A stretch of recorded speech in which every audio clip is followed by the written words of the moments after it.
second trial of damage of the Corinthian temple. Yeah, we're gonna whack it with this bat. Hopefully it does some damage here.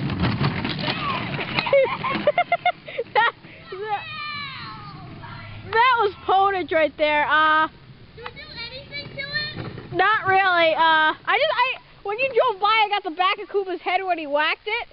But then I see the aftermath. Let's go check this aftermath. Okay. Yeah, I don't see any damage there. No, you don't. But the kid got pwned right there. It's a sad moment in saying that, but not sad in me. That's what makes it so wonderful. Well, Can I see it? second trial of Ponage coming up after this. We're back to the second trial of the second section of Ponage.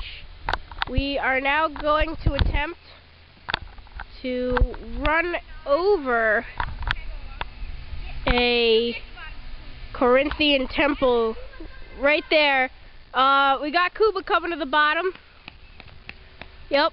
And we're almost set here recording. Now he throws the bat and I skip. Yep, there's the Corinthian temple. And now to John. We are ready. 3, 2, 1. And here. Okay, I'm going to watch him come down. Move to the temple. There's the temple. Let's see it get run over.